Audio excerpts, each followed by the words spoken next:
Rocket money, जो पहले true bill के नाम से जाना जाता था, एक बजटिंग ऐप है जो बहुत तेजी से मशहूर हुआ है और अब तक 5 मिलियन से ज्यादा यूजर्स का दावा करता है। ये ऐप सब्सक्रिप्शंस को मैनेज करने, बिल्स नेगोशिएट करने और खर्चे ट्रैक करने के टूल्स ऑफर करता है ताकि यूजर्स पैसा बचा सकें। बजटिंग, क्रेडिट ट्रैकिंग और ऑटो पायलट सेविंग्स जैसे फीचर्स के साथ रॉकेट मनी खुद को एक कंप्लीट पर्सनल फाइनेंस टूल के तौर पर पेश करता है। लेकिन जहां ये ऐप फायदे का वादा करता है, उसका प्राइसिंग स्ट्रक्चर और बिजनेस मॉडल कुछ कंसर्न्स भी पैदा करता है, यूजर्स और वॉच डॉग्स दोनों की तरफ से। Rocket money rocket companies INC के अंडर काम करता है, जो एक publicly traded Detroit based fintech group है और रॉकेट मॉर्टगेज के लिए मशहूर है।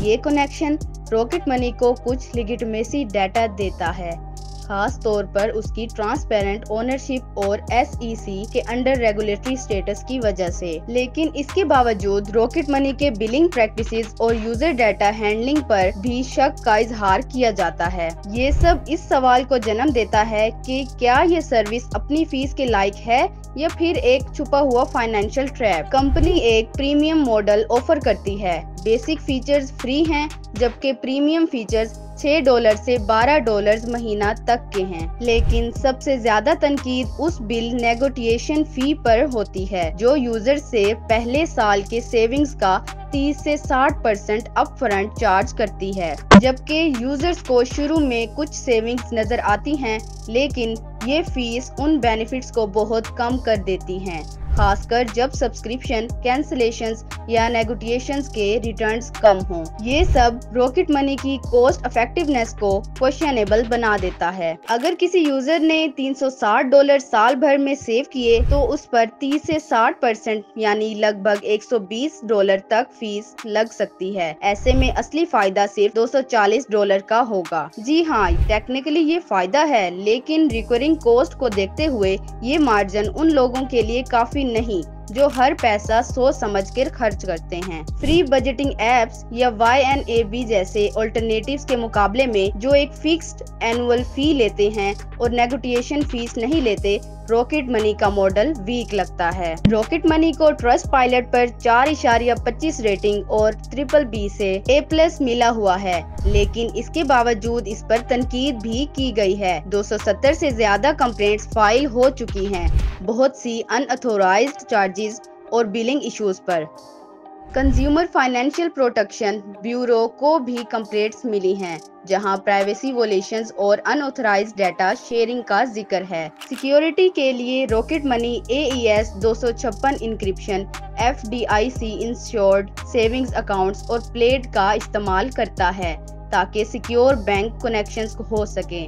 लेकिन प्लेड का डाटा प्राइवेसी कंसर्न्स और कनेक्टिविटी इश्यूज यूजर ट्रस्ट को कम कर देते हैं।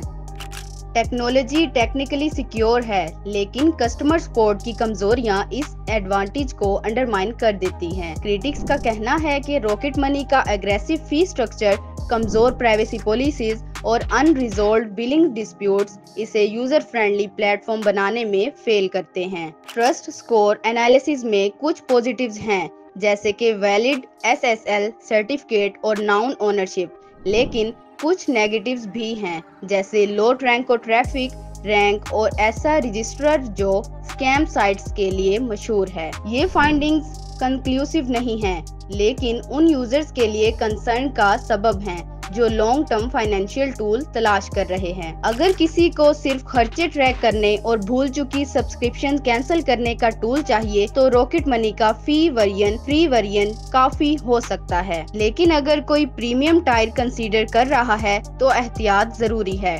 टर्म्स को ध्यान से पढ़ें, सेविंग्स का रियलिस्टिक हिसाब लगाएं और उसके बाद ही कमिटमेंट करें। आखिर में रॉकेट मनी एक लेजिटिमेट प्रोडक्ट है जो एक रेपुटेबल कंपनी के अंडर ऑपरेट करता है, लेकिन उसकी हाई फीस, प्राइवेसी रिस्क और यूजर कंप्लेंट्स को इग्नोर नहीं किया जा सकता।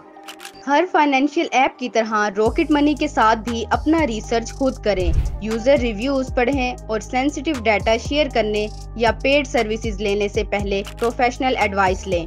जो चीज़ एक हेल्पफुल बजटिंग असिस्टेंट लगती है, वो कभी कभी एक महंगा डिसअपॉइंटमेंट बन जाता है।